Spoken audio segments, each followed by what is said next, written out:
What's up, everybody? I'm Blessed and Free. Welcome back to another episode of DOC TV. So I'm sure some of you guys recognize this guest. He's been on before. He's done time in the federal prison system. He is a Sereno. For people that don't know what that is, that's a big-ass gang in the federal prison system and out west. So he's back on the channel. And, man, we left off with what was the craziest thing out of your whole time incarcerated and, you know, just your life in general. What's the craziest shit that you went through? What I'm going to get into is, as far as violence, we all been to prison. You guys know the stories. It's just going to be a same old routine story. So what I'm going to get into is the start of the pandemic. So in prison. In prison.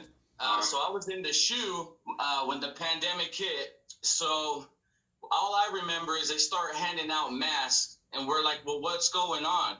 And you know how some of the CEOs, they'll break you off a little bit of information, but they're not going to give you the whole spiel. You know what I mean? Yeah, they bird feed you. Oh, straight up. And they kind of lead you on. And then we don't have no radios or anything to the outside world. So our mind is the only news we're getting, you know what I mean? And talking amongst ourselves. And that news coming from the guards is all probably opinionated shit. You know what I mean? Because everybody developed their own, like, mind state on what they thought of it. But anyways, so what were they telling you? So they were telling me, oh, man, shit's crazy out here. Everything's shut down. We're not allowed to. Yeah, see, I didn't know. Toilet paper's going crazy. You know what I mean?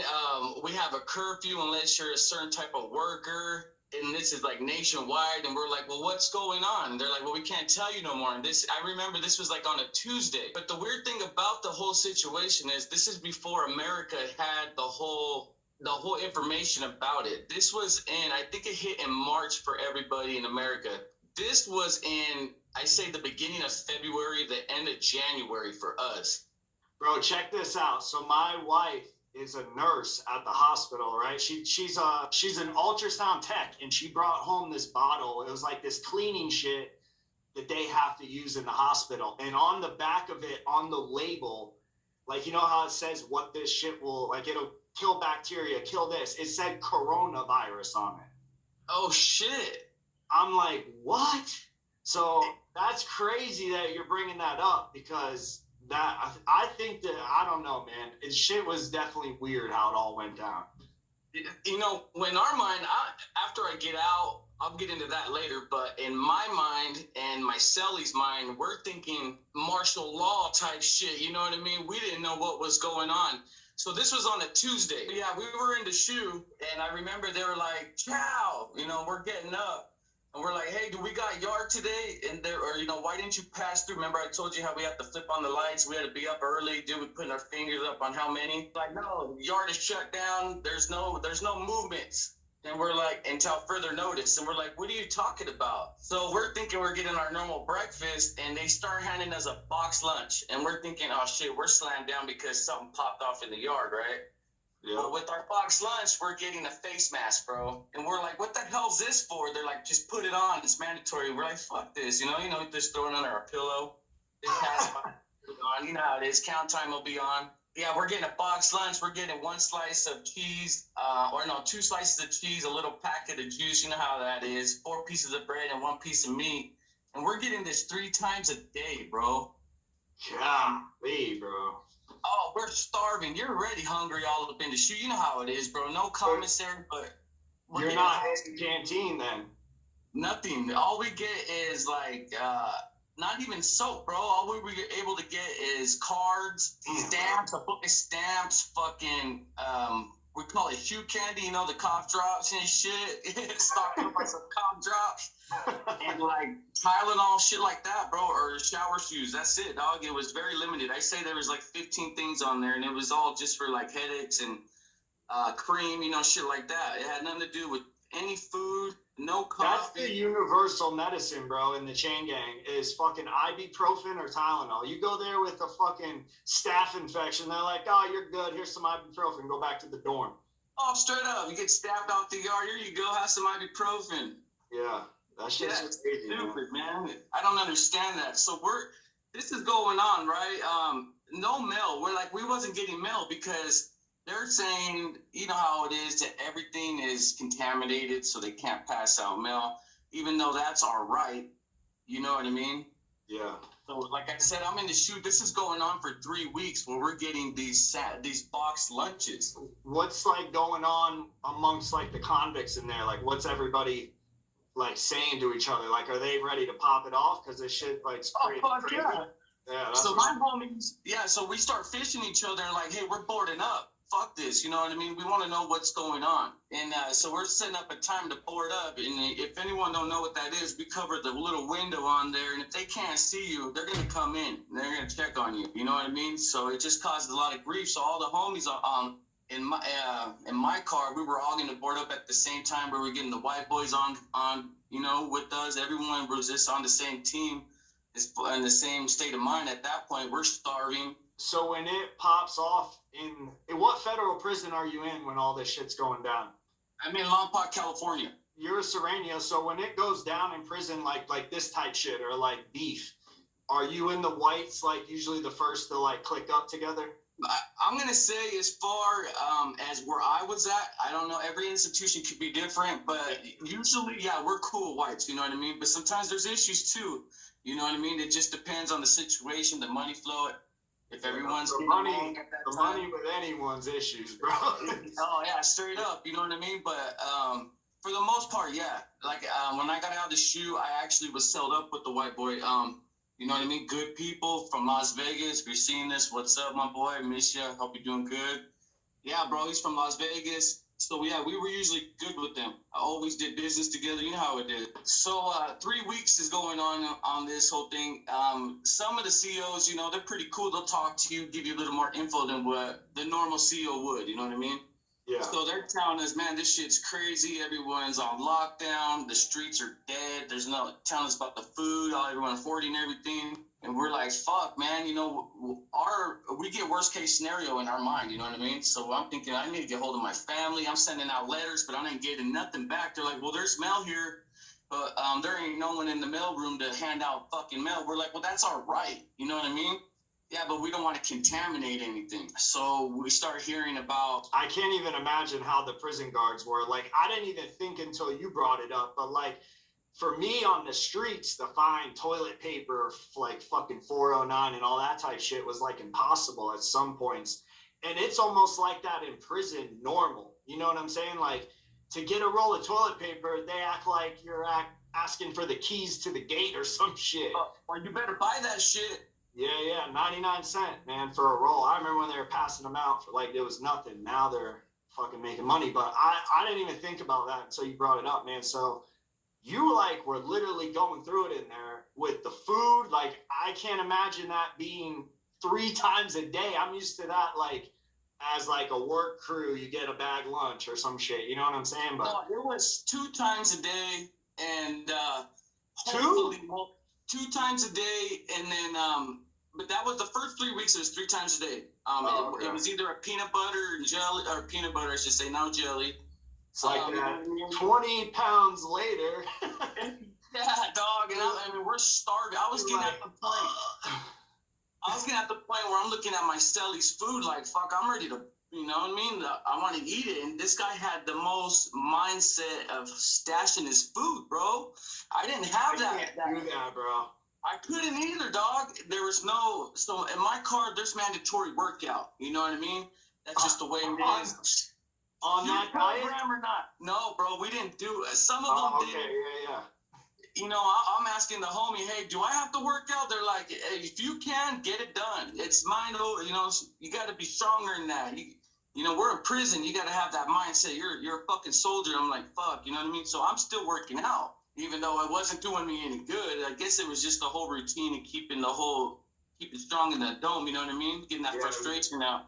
So my stelly's just packing food, bro, and I'm like, fuck. And he was a good dude. He would break me off, bro, even though we're starving, you know what I mean? I'm a chunky dude, you know? You know what I'm saying? So say after 3 weeks, they start opening up selective kitchen workers. So we start getting one in breakfast and one hot lunch, and then one during for dinner time, another box lunch, you know what I mean? Yeah. So we're bunked up, and I say this is about the mid-3rd week, and they're like, everyone on this wing, pack your shit, you're getting moved. And we're like, the fuck is going on? You know what I mean? I owe 60 more days to the shoe, you know what I mean? Where the fuck am I going? So they're like, we're clearing this whole thing out. We're putting either new people that are coming in from transport, because they shut that down too, bro, for a long time.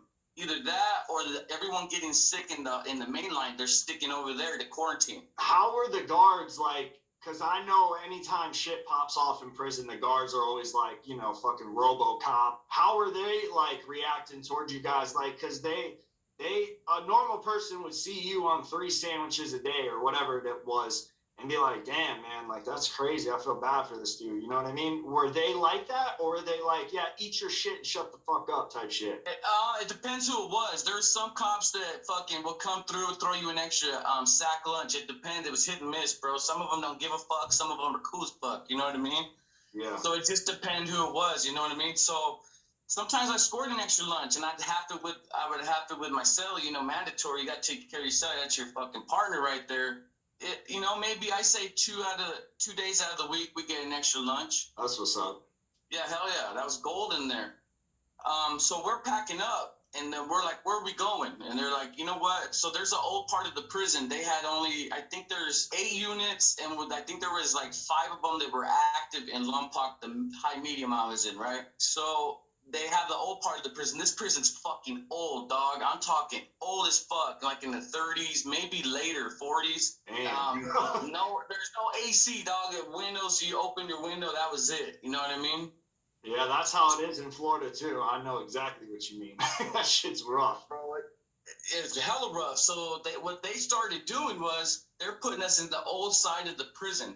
And this is after the pandemic hit already full blown. So we're talking like mid-March. Damn. So they're putting all the shoe inmates in this one wing, right? And you know how there's 3 different compounds on this prison. There's a camp, a low, and a high medium. It was so bad in this prison that they took everyone that wasn't sick or on quarantine and put us in this certain housing. And they mixed fucking custody levels. So they'd be the higher risk, you know, us on top, the low on the middle, and the fucking campers in the bottom, bro. And yeah, dog, and we're thinking if they crack these fucking gates, it's on and cracking. I've been waiting to get one of them, you know what I mean? Because there's a lot of chomos on the lows, bro. The camp are usually solid, but the lows are usually where the rats are, and a lot of chomos. No disrespect to the solid ones, that it's not like that. I'm just saying for the most part. And then the news hits, and we're finally getting to call our family. And they're like, what's going on? Where have you been? We're like, well, what's going on with you, you know? So they're telling us in our mind it's the worst thing to ever hit, which I guess it still is. But the prison hit the news. Lompoc was the number 1 in the whole country at the beginning of the pandemic as far as deaths, validated cases. Like you're talking about inmates killing inmates type shit? No, I'm talking about on the pandemic, the people dying and getting sick. Oh, so they were number 1, like in the most like recent deaths that were COVID. Yeah. Okay. Yep. And so that hit. I'm trying to remember everything part by part. My bad if I'm kind of messing up, bro. You're gonna have to edit that. Yeah, I got you. I remember that happened, and they started saying, who wants to be an inmate worker? The low are going to clean the corridor. The camp's going to go do the outside cleaning and all the halls and all that shit, you know, medical room. And the medium's going to go in the kitchen. So we're like, fuck yeah, there's our money. You know what I mean? We'll do that. So we're going to start feeding the whole 3 prisons, like all 3 custody levels, right? So nothing got cleared up, bro. It got so bad in there, they had to build a hospital. Well, they had an old part of the building. You know where they pay you to work? I forgot the name of it. Pride? I think it's called, I don't remember the name of it, dog. It was abandoned, dog, for years, and they built a hospital there. They gutted it out and built literally a nice hospital with doctors that was not COs, nurses that was not COs. It was crazy, dog, and we're talking fully staffed 24 hours a day. So what is the state of the mind of like the average inmate now after you guys have talked to your family and you realize like, you know, they're building fucking hospitals in the middle of this prison? Like, are you guys like freaking out at this point? Some wasn't taking it serious. Some of us were taking it serious. We didn't know what to think, dog. We did not know what was going on, bro. A lot of us were more confused, didn't really bring it up. We're still in prison. We got to hold it down. We still got a program. We're still trying to keep our mind right as far as being there. You know what I mean? Yeah. So I was kind of nervous. I think most of us that were nervous and freaked out was for our families because we don't know what's going on or what to expect. You know, a lot of us have moms, wives, kids. We don't want to get a fucking letter or a phone call. Hey, you know, someone's passed away, which a lot were, bro. There's a lot of people in there that had their moms and dads were older and passed away. You know what I mean? So a lot of pissed off people, a lot of people having bad days. You know how that is in prison. Yeah, man, that's tough days right there. It was hard time, bro. It was really hard. But then we get this letter passed out saying, look, if you've done more than 60% of your time, we're going to kick you out. You know, we're thinking, that's what's up. Yeah, dog, we're thinking, fuck yeah, you know what I mean? Well, it didn't hit the medium yet. This was at the camp first, and then it hit the medium. Isn't that crazy, bro? How they'll let a show, you know, what out? I don't want to say that because YouTube don't like it, but that's just so fucking crazy to me, man. Like, you're in there on some petty ass drug trafficking shit. First time you've been in federal prison. You were what, like 36? 37 now. Yeah. Right. But Billy Bob down the street blowing little Timmy is out fucking finding his next victim, and you're stuck in prison. That's why I do what I do, man. So I'm glad you brought that up, bro. But how long was it until you got your early release due to the 60% taking effect? Okay, so we're talking, this is, so 3 weeks in the shoe, and then I'd say 6 weeks in this new place, being a kitchen staff worker. And then I say I got hold of my counselor finally, and he goes, hey, check this out. I'm going to put in for your word for house arrest or halfway house. I was like, fuck yeah. But he goes, oh, wait a minute. You have a warrant standing out there in fucking Idaho, so I'm not going to be able to send you. You can't go. You're going to have to do your time, see if they're going to transport you. I said, it's a fucking misdemeanor. What does it matter? You know what I mean? They're like, no, the halfway house is not going to take you. So I'm like, man, fuck. You know, that my luck. Of course, it's my luck, bro. So I get on the horn now. I tell my mom, hey, do me a favor. Can you find out what I need to do to get this warrant squashed, whatnot? So I write a letter. Oh, yeah, my counselor gives me a paper to fill out. I forgot what it was, saying I'm incarcerated. That's why I missed my court date. You know how it is. Yep. So I get this That's letter. crazy, bro. Listen, the people don't know about this shit, bro. So listen, he's in federal prison. He's doing his bid. He has a misdemeanor warrant because he didn't go to court because he was in federal prison doing his bid. And now you can't get out of federal prison because their dumbasses didn't notify the county that you had the warrant in. So now you're doing time on the house because of these fuck boys that won't do their shit right. Man, this is crazy. This is what I want to expose, all this shit. It happens all the time, and people don't realize the wheels of justice, bro, are in fucking slow-mo. Like, you have no idea, man, what slow time is. Like, these guys don't give a fuck. Like, I'm telling you guys on the real, man, you sit there, I'm gonna get out. Hey, telling everybody, hey, bro, they just passed my halfway house. And then I say 2 weeks later, when you already sent the letter out, everything's going through good. Then your counselor says, oh, you have a warrant. I forgot to tell you. I've known this for fucking 10 days. And it's like, well, why didn't you tell me? Well, you think you're my only fucking person I gotta worry about? It's like, all I see you do is sit on the fucking phone. What are you talking about, man? Yeah, they don't give a shit, bro. You know what I mean? So what I did was I got hold of my mom to see what this was, because, of course, your loved ones in the outside are the only ones going to handle business for you. That's all you got when you're down, you know what I mean? And I'm sitting on 5 grams of meth in the federal penitentiary when these guys are hitting kilos, dog, pounds, you know what I mean? I'm like the lowest man on totem pole. Like, why the fuck am I here to begin with? You know what I mean? Yeah. Excited. My kids are excited. Nothing happens. You got a warrant. I get a letter in the mail saying, from the judge with the misdemeanor saying, no, your warrant's not active. I'm not dropping it. What? So my whole hopes and dreams are down the shithole, right? I tell my mom, she's like, look, I already went and talked to them. I just, all they want is a fine paid. And I was like, I just got a letter like last week saying that they're not going to drop it. She goes, yeah, because they wanted a fine paid. I said, well, why didn't they put that? Because they don't give a shit. So they want you in there in prison with your mind fucked up. It's a mind game, you know what I mean? So my mom's in there like, I already paid your the fine. You're good. There's no more warrant. So I'm like, what the fuck is going on? So then I go fill out a kite to talk to my counselor again, which that could take 2-3 weeks with his slow ass. You know what I mean? Oh, fucking slow. So I'm like, fuck, dog. And then this is the pandemic time, so they're even slower. This guy's being a regular. Oh, you're going through it, dog. I'm going through it, dog. It was crazy, bro. So I'm sitting there like, fuck, and he never came and responded.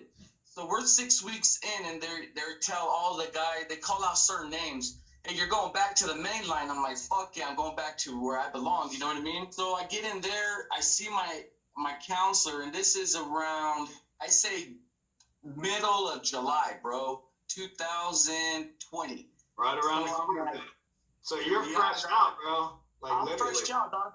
I just came out a year. September 5th was a year of regular probation for me. I just had my anniversary, dog. That's what's up, bro. Well, big salute to you, bro. Yeah. Yeah, bro. We just got to keep going, man. That's the key, is consistency. Yeah. How long did you stay in prison from the time your classification or counselor officer told you that you had this warrant? Like, how much dead time did you do on the house? 90 days. 90 days. 1 day's too long for that shit, bro. Bro, 10 minutes is way too long, dog. You know what I mean? You don't owe that. I don't want to serve it. You know what I mean? Right, exactly. So when you got out, man, like, I know you were fucking happy and everything, but you got out and kind of got put into another stressful situation because COVID's out here now too, and all the shit that was going on, and you're fresh out of prison on top of that. So how have you adjusted, man, after, doing your bid and coming home? So I got out on house arrest, right? Like I said, when the COs release you, they take you to a bus. I just remember him saying, I'll see you in 6 months. And in my mind, I'm like, fuck you. I'm not going to do this. I'm not going to do this. So I get off the bus, end up in Boise, Idaho, put my ankle monitor on, and they let me go home. They gave me house arrest. I didn't have to go to the halfway house. I'm like, cool. Well, my stupid ass, bro, I'm going to keep it 100 with everybody because that's what I want to do. So I'm on house arrest for a month, and I relapse. Damn, bro. So I'm relapsing, dog. Just being stupid, I guess. I don't know what it was. And so they arrested me at the halfway house, found me at work, and I'm working, I'm doing my thing. I'm thinking I'm diluting my UAs like a dumbass. You know how it is when you're fucking around thinking anything's going to work. They arrest me, right? But I only had to serve 30 days at halfway house because I lost all my good time for being in the shoe and all that shit, right?